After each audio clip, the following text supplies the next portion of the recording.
Well, Tom Watkins is the founder of one of these pet detective agencies. Well, it's called Animal Search UK.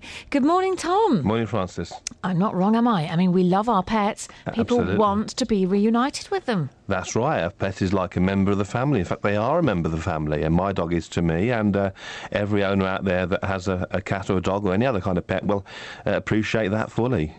So what lengths do your customers go to? I mean, they will pay if it takes hundreds of pounds. Hundreds, won't they? Well, occasionally, yes. The majority of owners that contact us actually make use of our free website and put 4 photos of their missing pet, or indeed a found pet, on the website free of charge. But indeed, some do go on to hire us to carry out professional door-to-door inquiries and a search of the area, or they may sometimes make use of our poster and leaflet campaigns with the free phone number on the posters. So if someone out there's got delicate news or sad news, for example, if they knocked over your cat in an awful accident in their car, then it's difficult to ring an owner directly and tell them that. But if we give them the opportunity to phone Animal Search, then that means we can get the news to the owner, and it gives them some closure. It's not ideal to give them news like that, but it gives them an answer, which is not knowing is the hardest thing for every owner we speak to. So that's right. Tom, how do you break that news? Do you train these people? Do you have specially trained we do. 3-star employees that are the ones absolutely. trusted to ring with that news? Yeah, 5-star employees. Every one of them is very important to the team, and they're very good. What do they do? How do they say it? I mean, it is a bit easier than it may sound.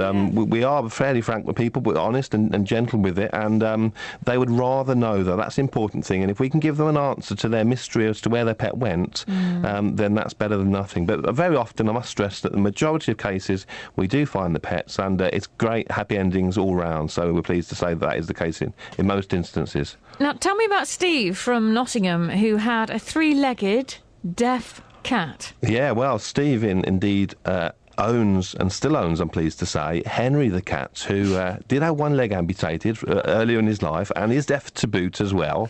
Not the most lucky cat. No, he's... That's 2 of his lives gone. Yeah, exactly. He was an amazing little cat, because he went missing in Nottingham last July, I believe it was, July 2010. And just before Christmas in 2010, a couple of months ago, we got a call to say, we think we've found this cat on your website. We've seen it on the website. It's deaf, got 3 legs. We've got one like that with us now.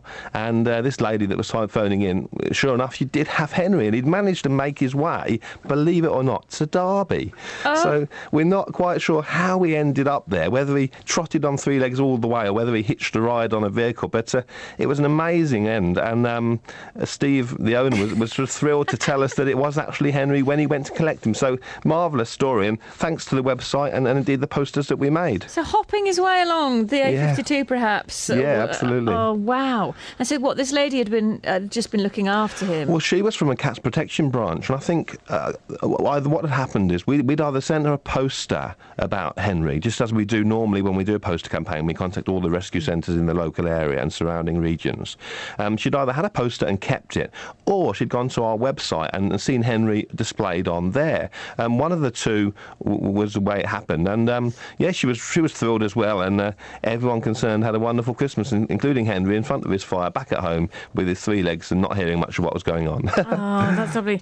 There was a lady a little bit further from home, from Swindon, a couple that lost their dog, and they spent £800 on being reunited with it. I mean, that's right. The Henderson family, who again, pleased to say, are now reunited with their dog Benji, did hire us for a number of days, and there was a team of us went down, and we did massive amount of publicity and local inquiries. We knocked on 300 doors. We handed out over 1,000 leaflets and several dozen posters about Benji. And thanks to the media attention we stirred up, and thanks to the BBC, because they publicised Benji as well locally, someone saw him, realised he was the missing dog, caught him in their garden, and after 18 days on the run and having lost 2 kilos, he was reunited again just about a week ago. And that was a really nice story, and we were so pleased that we were involved. And had it not been for our search team attending the area, it wouldn't really have been much of a story for the newspapers. And it was that input from us that created the story and made people aware that he was out there, which is good.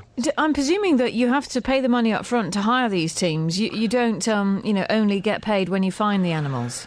Well, that's right. As with any business, we provide a very reasonable service at a daily rate, and you pay us for the day we work. And obviously, we never guarantee to find a pet. We're very honest with owners, but we can honestly guarantee that there's more chance of finding any missing pet if we come and do a search or do any kind of publicity compared to if we don't do that. And it's fair to say that to owners, and they understand that. And there's some owners pay £50 for posters, some spend a bit more than that. But, some people spend £3,000 on a new kitchen. I personally wouldn't do that, but lots of people think that's fine. At least, yes, So.